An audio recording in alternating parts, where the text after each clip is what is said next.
Information about the world of running, inspiration to fuel passion and excellence, and ideas for making connections and finding community. You're listening to A to Z Running.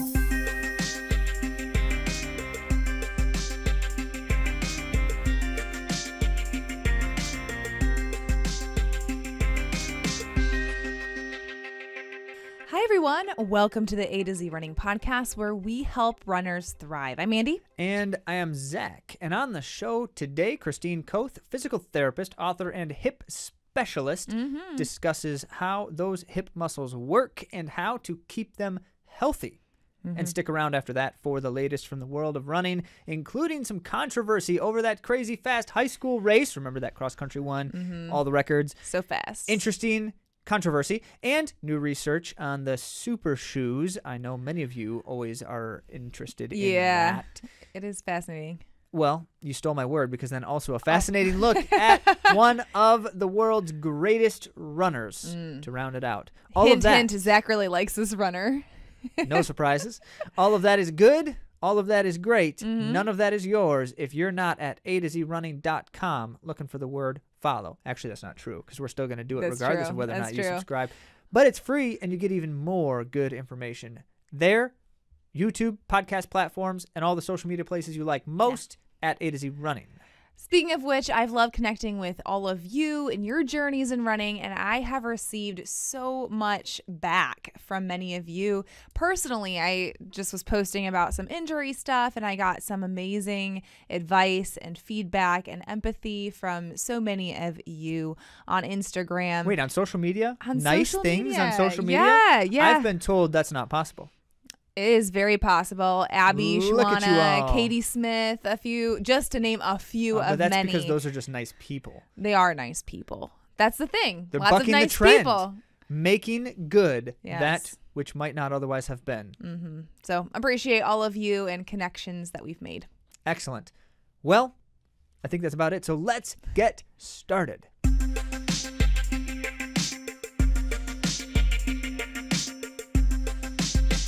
Today's main topic is hip flexor health. And as we discuss in the interview, spoiler alert, many runners, if not all runners, come to face hip flexor issues at some point based on the very nature of our sport.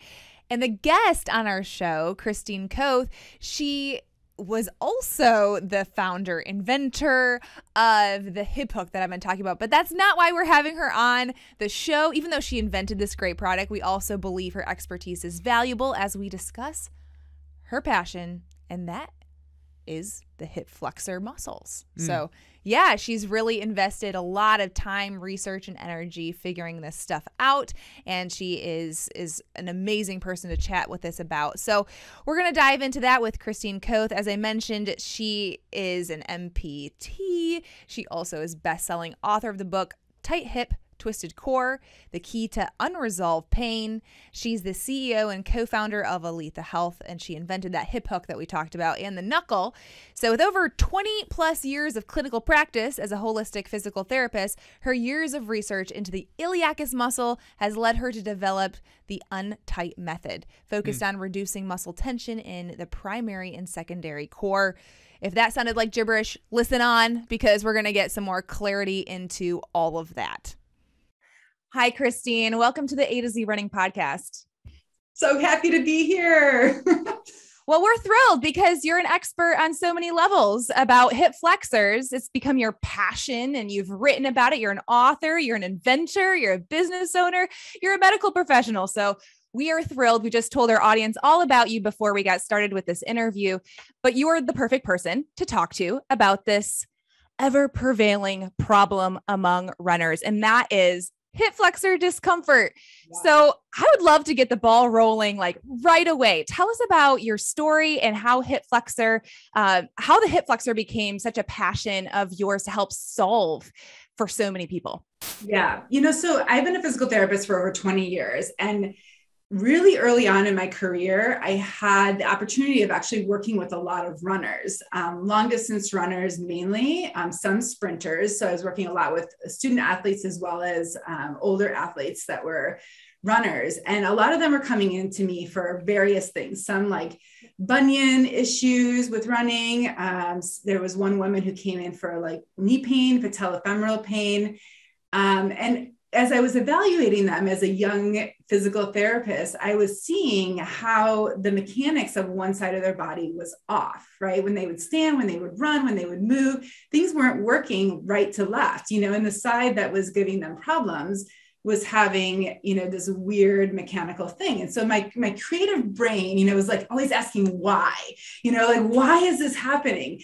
And what I realized was that their pelvis was out of place, was rotated or wasn't in great alignment. And then I was like, well, why is that? Right. And digging deeper, I figured out that it was a result of one side being more tight in their hip flexor region than the other. And that asymmetry was creating this pattern, which was changing their mechanics, was causing their injuries, which was, decreasing their stride length and all of that. So being a manual therapist and being trained by some really great hands-on physical therapists right out of college, I had the skills to be able to actually go in and feel, what is that psoas feeling like? And as I was in there, looking at that hip flexor, I realized that not only the psoas was tight, but then the iliacus was also tight, and that they both needed to be addressed in order for those particular people to regain their proper mechanics. And so this was like a huge light bulb for me, like as a young physical therapist, fresh out of school, I was starting to see these patterns, and I wanted to help my clients as best as I could, but I kept going back to that hip flexor. I kept going back to checking that as a piece of the puzzle and realizing just how common that was when people were having various injuries and issues in their bodies. Mm-hmm. Yeah. And people might think this is really selfish for me to have you on the show. And well, it kind of is, because I've personally experienced a lot of issues regarding my hip flexor. And so I guess my question is, why does this happen, for runners? I read in your book that almost all runners have some kind of hip flexor pain or issues stemming from the hip flexor region. So can you talk us through why do we have such a problem? Yes. Yeah. I'm going to get my little skeleton up. So it's always fun to look at anatomy for love it. That can see this on video. So there's two main muscles that make up what we call our hip flexors. So that's typically the psoas, which is this big one here, and then iliacus. And they don't actually join, but they do attach at the same place on the inside of your groin. The psoas really its job is to stabilize your spine in connection to your pelvis and to your hip. So it crosses all three joints. So as you're running, not only are you using that muscle to bring your leg forward, but you're also using it to stabilize shock absorption as that shock is hitting through your foot all the way up through your body. Similarly, the iliacus is crossing the pelvis and the hip joint. So it's controlling the hip and helping to stabilize the hip in those same motions. So similarly, it does produce hip flexion, which is like when you're running, your hip goes forward. And then you plant your foot, and then your foot is going behind you. This muscle is actually slowing you down as it's going behind you. So you need to have the ability to contract it to bring your leg forward, and the ability to relax it slowly and gracefully as it's behind you, and also have it help you with shock absorption throughout your body. Mm-hmm. And these muscles are responsible for keeping everything in great alignment so that your joints and your bones are all in great alignment when your foot does hit the ground, so that that force does transmit up through your body in its most ideal form. So with runners in particular, because number one, it requires a lot of hip flexion. You're bringing your leg forward, and then you're back and forward and back and forward and back, and you're using those muscles a lot. And anytime we use muscles a lot, they can tend to get tight or overused or upset at us and, protest and say, I don't want to do this anymore. You're making me work too hard. So that can happen, but also they're having a really tough job of having to stabilize you over a long period of time. And they're being asked to work, both by stabilizing you and contracting. And that's another reason why, they can kind of get upset with you. And people who are runners have different kinds of hip flexor kind of phenomenon that happen. Sometimes it's more of an irritation, where people feel like, irritated in their groin, or they like when they stretch their hip flexors, it feels like sore or achy. I would call that more like inflammatory process or inflammation or irritation. And then other people don't even know that there's anything going on with their hip flexors, but their hip flexors are actually holding tension. That's a little bit of a different phenomenon where, if you and I go and lie down on a bed, all of our muscles should be relaxed. Like nothing should be working. It should be like soft and gooey and relaxed. But if most people, when they lie down, they have some area of their body that's still contracted. And for many runners, that area of their body is their hip flexors. So even at rest, it can be contracted because of that phenomenon of those muscles wanting to protect you and protest for all the work that you're making them do. I like that word protest because I feel that. I feel that protest. It makes a lot of sense to call it that. And just as you're describing, I've had sleep issues due to this tightness that you're talking about and this irritation. So that brings me to a question about like, what does the process look like to have healthy hips? Is it possible for a runner to have healthy hips? Yes. Is it good? She's like, give me hope. So the thing is, we want to have balance in our bodies, like even in our lives, right? Like we're always striving towards balance. So the same goes for our body. We want to have a good mixture of strength and stability as well as mobility. When you are tipping the scales in one direction versus the other, let's say you're using your hip flexors as a runner over and over, you may need more work on the other hand to create more balance, which would be the mobility side. And mobility, there's two types of mobility. There's motion mobility. So that would be like a runner stretch. The reason why they call it a runner stretch is because every runner has tight hip flexors and needs to do that stretch, right? But that's it. That the runner stretch is a lunge stretch, which stretches your hip flexor complex, both of these guys. So that kind of mobility is motion mobility, right? So when you go into a stretch, you're asking your muscle to elongate and get longer. And then that length allows your joint to move further through space, which is basically it's a sign that your brain is saying, okay, I'm going to let this muscle get long and I'm going to let this muscle get short. And that's what we consider flexibility. That's another word that we use for that. But then there's also tension tight, which, or tension mobility. And that's the ability of the muscle to completely relax and then completely contract. And that's oftentimes what is missing in terms of a healthy hip flexor. So many of you may be doing a runner stretch and may be doing that as part of whether it's your prehab or your rehab after your runs. But what if, like I was describing before, you lie down to go to sleep and that muscle is still contracting? That's the piece of the puzzle that a lot of people miss, because if you're lying down in your bed and that muscle is still contracting or has a knot or is not letting go, then it's doing that every moment of every day. It's doing that when you brush your teeth. It's doing that when you take the dog for a walk. It's doing that on your run, which is, constantly tugging and tugging on you. So that's why, getting either manual therapy where somebody is pressing and releasing the tension in your psoas and iliacus, or using a tool like the hip hook that I created that can help you at home be able to do that yourself. Mm-hmm. Yeah.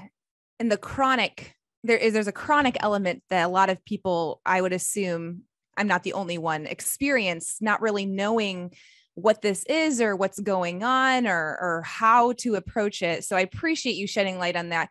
I also was looking at your book, which has fabulous, fabulous illustrations as well. That's great for someone like me, because I'm like squirrel, so like to see, to see the pictures and to have some really like colorful writing too. That's really helpful. And then the bullet points, which, gets me focused again. It's just really well done. So first of all, thank you for that. I was reading though, that there's like different places that this can manifest, like pain can manifest in different places. And I know we don't have time to go through all of them, and people can certainly get your book, which I've linked to. But what are some of the signs that perhaps this is a problem we should be dealing with like ASAP? Yep. So there's quite a few different signs that people feel. And like I said earlier, oftentimes people don't experience pain or discomfort or tightness right here. It's usually hidden beneath the surface. And these muscles are deep within our body. So many people don't even know they have an iliacus, let alone, where it is, right? But it's huge. If you guys look at this muscle, it's like the size of your hand. It's not something that you should be ignoring. So, when these muscles are tight, you could experience symptoms of a pelvic rotation, because these muscles can pull this pelvic bone forward in an anterior rotation. That changes the orientation of your pelvis in relation to your sacrum, which would then create SI joint pain or low back pain. You can also see the psoas attaching right here up on your lower back, which can really tug and twist and torque things. That also, pulling forward, can change the way that the ball fits in the socket. So people can end up with hip pain, groin pain, even bursitis up here on the outside of your hip, and irritation here, which can be common with runners.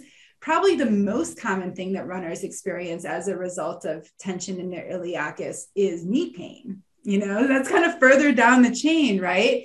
But that rotation in the pelvis changes the orientation of the hip in the socket, which rotates the leg in and makes it so that the kneecap doesn't track properly on the femur, in your thigh bone.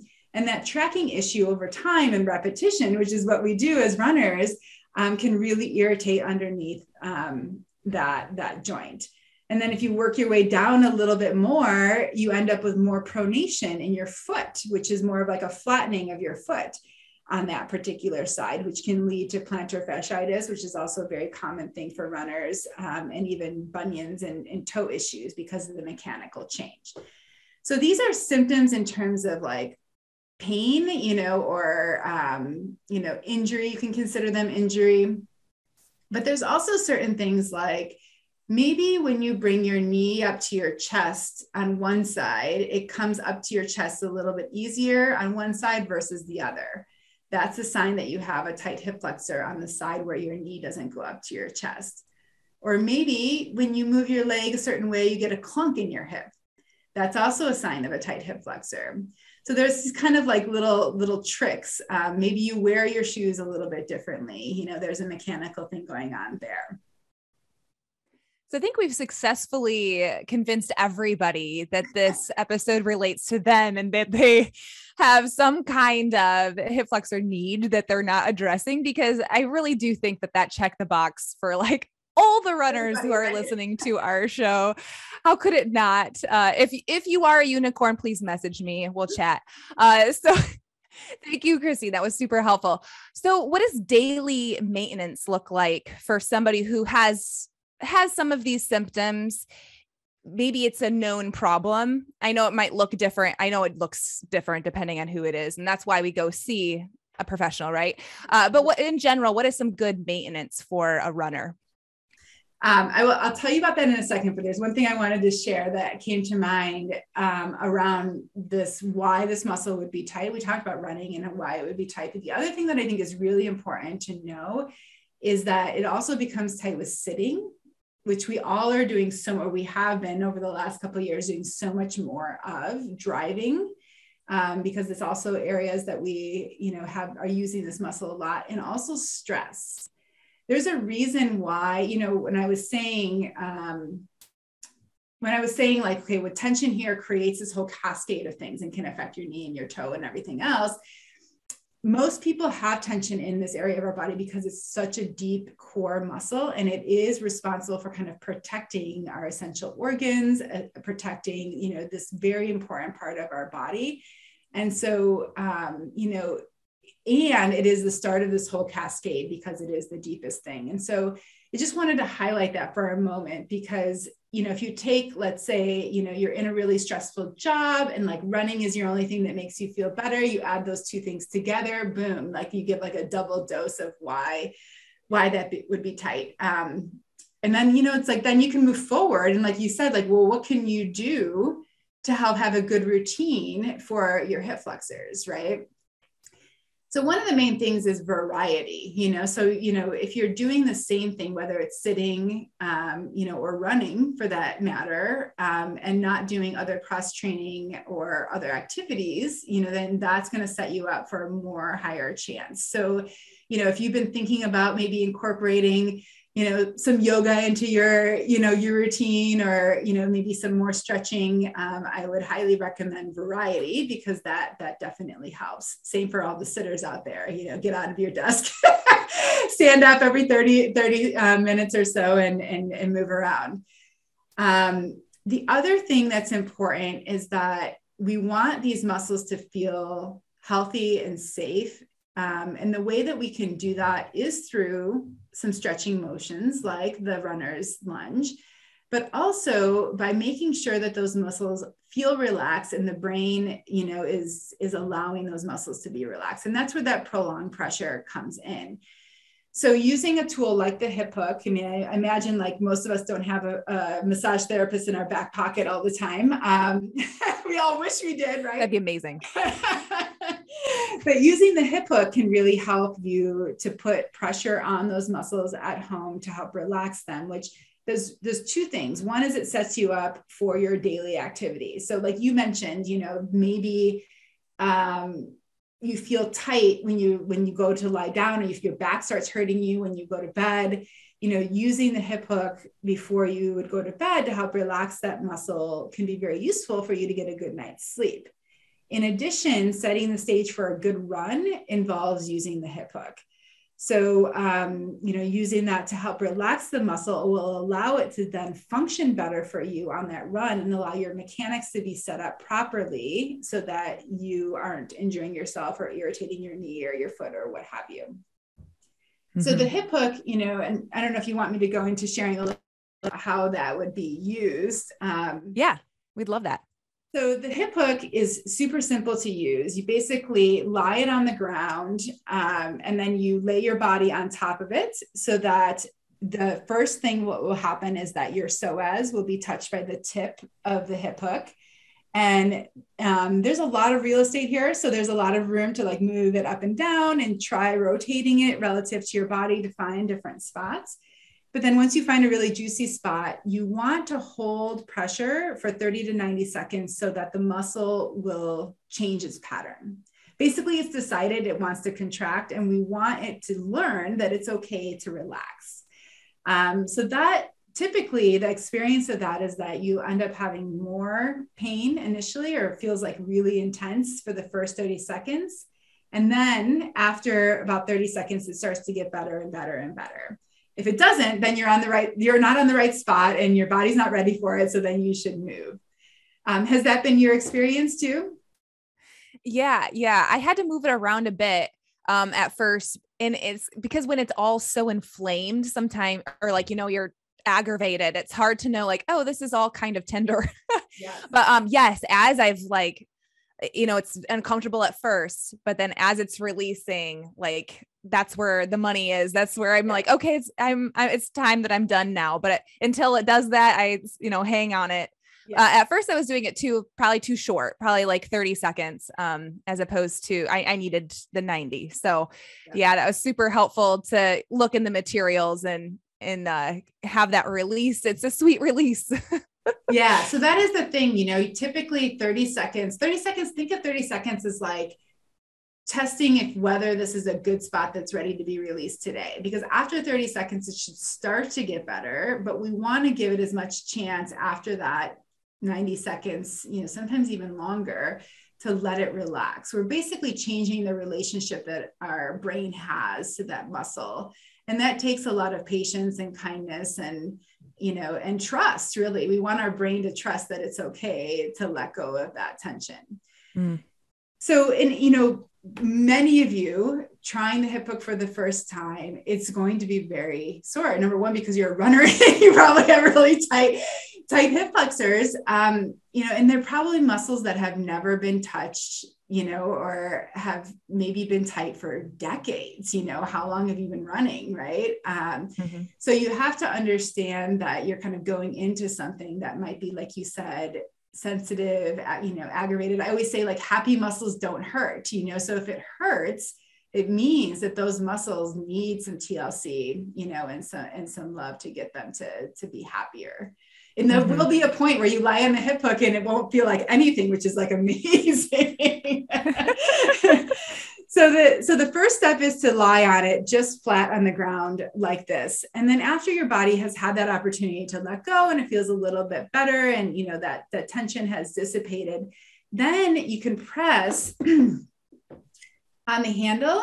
So your pelvis is here, and then you would press on the handle, which would rotate the tip towards your pelvic bone, which is where the iliacus muscle lives.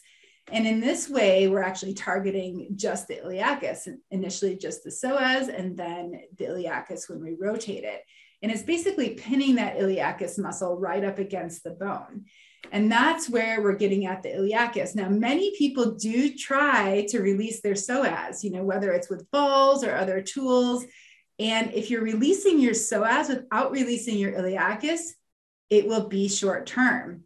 Those two muscles both need to be addressed, and which is why we have this kind of two-step process with the hip hook, so that we kind of make sure that, there's no stone left unturned, and that whole complex has its, ability to relax. So same thing, find that magic spot with the iliacus, hold that pressure, and let that release over 30 to 90 seconds. Awesome. Thank you. So we've talked about, so we release it, we are gaining mobility through the range of motion for our joints, and then strengthening it, right? At what point, when let's say you're in a vulnerable state with your hip flexors, at what point would you start adding strength work? Do you do it right away? What's your recommendation? Yep. So when muscles are tight, when they're holding tension, they become very weak. So even, let's say, immediately after you release tension in your hip flexor, not only will your hip flexor immediately become stronger because it's not as tight anymore, but the muscles around the hip will also become stronger. And that's because the mechanics of your pelvis start to change when there's no more tension pulling you forward. And all these other muscles that are affected are now at their proper length, and they can actually produce the force that we're being asked of them. Many of you, I'm sure, have done glute strengthening, and maybe even have felt like one glute is just way weaker than another, even though you're still doing the same exercise, you're working on both sides, but why is my right one, so much weaker than my left one, for example? And a lot of that has to do with this pelvic rotation phenomenon, where there's tension in the front, and then that makes the glute on that backside weaker. But immediately, once you release that tension, that should get stronger. So that's one phenomenon that I think is very interesting, and then once you release the tension in this area, it's really a great idea to actually do some strengthening around the hip. Maybe not necessarily at first directly hip flexor strengthening, but you could do some hip flexor mobility. Maybe you do, some running in place with, or marching or something like that to activate the hip flexors. That's totally fine. But more so, we want to strengthen all these hip muscles, our gluteus medius, our gluteus maximus, our quads, our hamstrings, like all these things that are in our abdominals, rectus abdominis, and all of that, to be able to support this area around the hip flexor, so the hip flexor doesn't have to do as much work. And strengthening after you've released strengthens you in this optimal position, in this optimal, more relaxed state, which is ideal because that's what you want your body to remember. And that's how you want your body to function, moving forward. That's awesome. Thank you. So as we're wrapping up the conversation, I don't want it to end, but it's great that you have so many resources for us to go to in order to learn more from you.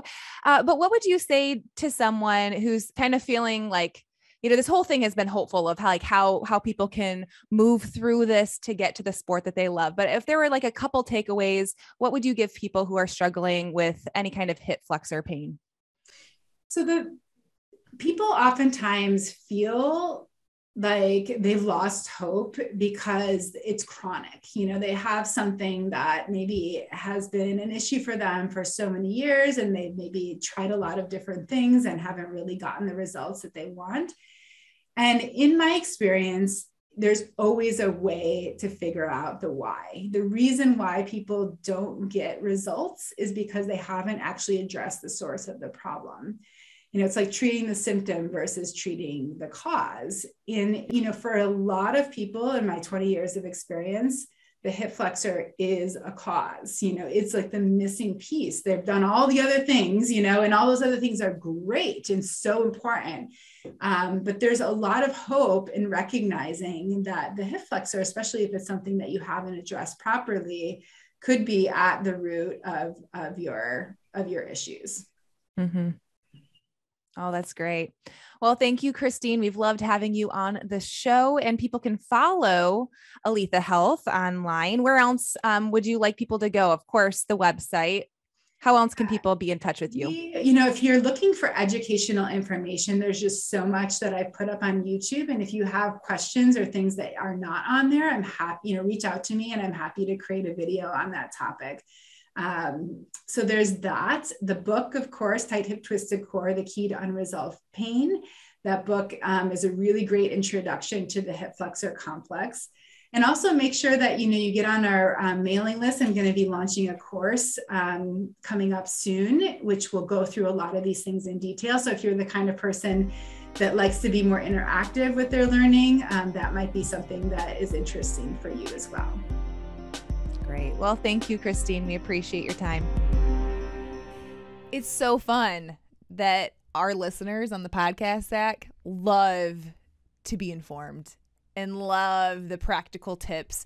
And Christine gave us that today. And so I'm really grateful to her that she's talking about things that can really help us improve our lives and our running and our training. So I just like that she picked up the skeleton and showed us. That was cool. So if you weren't watching, you should go back and then watch on YouTube, because she's like literally pointing to the muscles on one of those. Very educational. Hopefully it was a fake skeleton and not like a real one that she just fake. It was obviously fake, guys. Some muscle tissues. Now you're all gonna want to see. No, it was definitely fake. But as I mentioned before, we have become an affiliate of Aletha Health, and you can get products there at a discount using the code AtoZ. So that's AtoZ. So if you weren't convinced just by listening, you can be more convinced by trying and doing. Yeah. So go to Aletha, get the products, use the discount so you don't have to pay full price. Yeah. It's the best way to buy things. Very good. Well, let's get on to the world of running.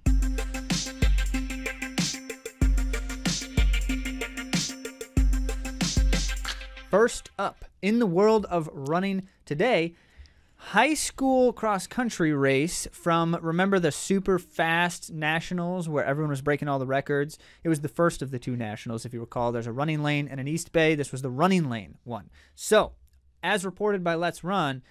And us. Oh, wait. You mean the event? Or the event. Some of the coaches were under the impression perhaps the course was short. Dun, dun. So naturally the times would be so fast. Well, so this let's talk about this was Dr. Neil Baumgartner, who also happens to be the chief of the U.S. Air Force Exercise Science Unit. That's impressive. That is. Took a wheel to the course. And by the way, if you've ever been to high school cross-country courses, you'll see a coach doing this at some point. Mm-hmm. Someone is always measuring the course. They want to know. They want to know. And they also want to know where the mile markers are and whatnot. And they also want to know how short they can make the course for their athletes. So they measure it before the race and then tell their athletes what path to run the shortest possible. I mean, you course. have to do it within a certain, like a reasonable amount of space. Like I remember they used to have like flags, and they're like, yes, you can't step so out of there these are natural flags. boundaries. Yep, there are natural boundaries and there are contrived boundaries. There's two types of boundaries. So like if there's a tree, you can't run on the opposite side of the tree from where the course path goes. Yeah. So I can't go cut like a corner where there's a tree. It doesn't matter if they've marked it or not. So there's natural boundaries like that. If there's a fence, you can't like hop the fence and run on the other side of it. That would take you more time too. Hey, I was a steeplechaser. Well, I guess I got hopping down pat. Some have skills. So not me. Then the contrived boundaries are things like the paint, the flags. There used to be a color scheme with the flags, and then they totally abandoned it, probably because people didn't really fully know what the color scheme meant. Oh, I didn't know that existed. Yeah, there was supposed to be like if a flag was a certain color, it meant you were supposed to go anyway. So that's not the case anymore. But all of that to say, you function when you're racing within those boundaries, but you obviously can still take a longer and shorter course depending on how you're taking corners. Tangents is what we call them. Although, as our math friends have often reminded us, it's not mathematically correct to call it a tangent. Oh. That's not exactly the concept. But anyway, it's like hypotenuse is involved in the conversation as well. Okay, so the point here is, if you want to run the shortest possible distance, you find the way to take the corners as tightly as you can and fading from one corner to the next. And not lose momentum, because there's also momentum involved. So yeah, you can't take it. If you take it too tight, then you lose momentum. If a course is designed with like hairpin turns and stuff, everyone's taking a tight turn no matter how you take it. You still might as well cut it short. So the point here is Neil Baumgartner measured that course, and with his wheel came up with 49.35, so 65 meters short. Yeah. Now, but he's took all the shortest paths. All the shortest paths because that's what the runners would be trying to do. Now, when you create a cross-country course, you are not beholden to a certain kind of standard as to how you measure the course to call it a legit distance. There is obviously some reasonable, like if you measure the course way on the opposite side of a corner to make it like seem 5,000 meters but have it be really short. There was a wave of this in the past where coaches continued to complain about like everyone's making these courses that are really just like 49 flat and no 5,000, because it was, you get faster times and more people want to run on your course. Oh, man. And your athletes get these faster PRs and stuff. But it would still be a legit course if you measured it like in the middle, but no one runs in the middle. So anyway. Well, some of us do, or in the pack. Yes, and therein lies the concern with these kinds of things, because if you're running in space, like those up front who don't have a lot of crowdedness around them, you can take the most optimal course the entire time. But if you're like in a pack, you can't. You have to take the course that's available to you based off where everyone's around you. Big meets, invitationals when I was in high school and some in college hundreds too. And hundreds I of was runners. like not a front runner, so I was always with lots of people the whole time. Did you ever get trampled? I got spiked. Is that what you're saying? No, yeah, did you ever go down spiked. and have people just run over you? I don't think so. I once pushed a guy down. Did you? It was not on purpose. Oh, no. It was not on purpose. Well, okay, it was semi on purpose. So what? He was running. He was running right in front of me and like started tripping or something. I think he just tripped on someone's foot and like almost stopped right in front of me. And there was nothing I could do. I just put my hands out and just knocked him straight down. Oh, and no. What was I gonna do? And so then I knocked him straight down. And then that was it, and everyone was running over, and he didn't get like. Did you like apologize harmed. to this person? I don't know who he was. I never saw his face. Just saw some colored I'm like jersey. really sad right now. Well, okay, so poor guy. Anyway, this is what you get when you listen to World Running. And the thing about the wheel is that it's not quite as accurate as on asphalt, because there's slippage with the grass, and it can like not get full rotations when it should, because it's going over these it's a variety of terrain. It measures better if the grass is dry versus if it's damp. So it's like all of these things are realities to trying to measure courses with wheels. And so the people who made the course claimed, you know what, we measured it lots of times, and some people got it a little short, some people got it a little long.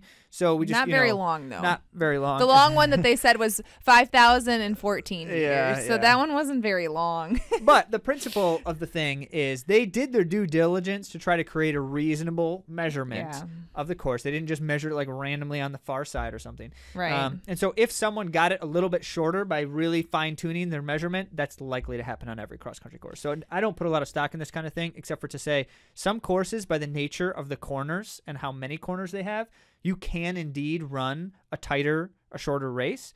However, that's then planting a course with lots of turning, and that's going to slow down momentum. So I don't think it actually makes a course faster to have lots of turning. That's true. But you can run a shorter distance a lot of the time. So this is so fascinating to me because I didn't even realize this, but they don't hold official records for cross country. I guess it makes sense. Well, you can't. But it makes sense to me. But I thought that like Dathan's was an official record. Is it official? I don't get that. It is, in a sense. Well, of everyone like, everyone honors knows. and reveres it. But no. So cross country records are like trail racing records. You can't truly have like a 100-mile trail race record. You have 100-mile course records. Oh yeah. So lots of right. That's so you why can I like say I'm the fastest 100-mile race runner ever, but I ran it on a straight 100-mile asphalt line. You know, it's like. So that's not the same. So yes. But they have those records. They do. Because USATF has that 100-mile race. But they're all asterisked in every runner's mind. Okay. That's what the person did. But that's why there's course. like the fastest known time. That's where trail records. Because they all know like this is an actual comparison versus like you do an event running. You know, they're completely different. Like a mountain ultra versus a road and trail ultra. Courses are not precise in those kinds of races. Yeah. It's not like you're following a specific line throughout the entire you're romping through the woods half the time. And so it's like, did I take the exact same path someone else did? No. I don't even know. Right. Yeah. Following markers. All interesting stuff. All very interesting. We love this kind of thing. Yeah. And you do too. That's why you're still listening. So let's move on to number 2. Jakob Ingebrixton. You guys all knew that when I said one of Zach's favorite runners that it would be Jakob. He is so fun to watch. So this is disheartening to me. Really? Yes, only because there's a reality to like when you watch someone at this level, and it's a good example is Eliud Kipchoge. We know that he loves running. Yeah. The sport, he loves doing it every second of it. There's probably nothing he would rather do in a general sense, and he's more or less said that for decades and decades. Yeah. That's not a common thing because it's really hard to be that good for that long. But he has found a way to just live it and enjoy it. However, you hear a lot of really high-level runners talking about like when I can be done with this, or when I can have a normal life, or when I can do something else. And that to me, that's like, because this is so great. Why would you want to be a part of any other kind of thing? And most of you that are listening right now, it is just part of our lives. Right. I mean, most of but all of we you don't have that chosen option. that. That's the whole point is we don't have that option. If any person in the world could say, if I chose to, I could be a 100% full-time professional runner and run and do whatever I want with running, would we not? Yeah. I mean, not everyone would, obviously. And some of the ones who do still don't. So I don't think this is disheartening because according to Matt Weisner, who interviewed Jakob's father, Gert. Yeah, so Jakob told his father, I'm sorry, I have to back up because the story is a girl came to their door, their household, the Ingebrixton household. Every good story starts that way. When he was a young man. And it was a girl he was interested in that he was wanting to date. And his dad was like, no, you don't have time for this. And so there was pretty tight reins in the Ingebrixton household. At a very young age, these boys were training, and their dad admittedly really kept them in these parameters to help them in this athletic endeavor. But Jakob told his father, I can quit today. The only way to be at my best is to have a normal life. He said this at the age of 16. Of course he did, because he's a teenage boy and he wants the girl. Well, the cool thing is the boy did get the girl, and now they're engaged. Oh, got her for good. Same girl that he told his father that he wanted to date when he was just a young lad. Well, the man knows what he wants. And then Gert told Weisner, so this is Papa Ingebrixton, his life, speaking of Jacob, is very normal. He doesn't have any blind spots or empty spaces in his life. That girl apparently is a blind spot. No, it's his fiance, and he has a dog in his own apartment in his own life. He doesn't feel like he's missing anything. I think that's part of sustainability. You have to live as close to a normal lifestyle as you can while still being focused. This is what Gert Ingebrixton said. Yeah, so in The Passion Paradox, Steve Magnus and Brad Stolberg wrote about this, and they talked about the all-in mindset. If you recall, we've shared about this on the podcast in the past. Maybe we should have another episode coming up soon about passion. Anyway, so the whole principle of the idea is the all-in mindset tends to be the shortest path to greatness in anything. We find that in research repeatedly. However, it also is the hardest thing to sustain long-term. It is generally unfeasible.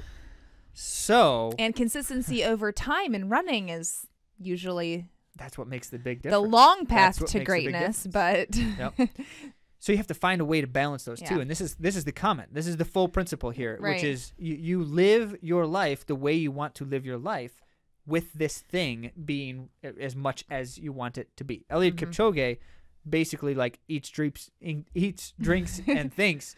And when he's talking about and encouraging and inspiring other people, he's talking about running, and it's a wonderful thing.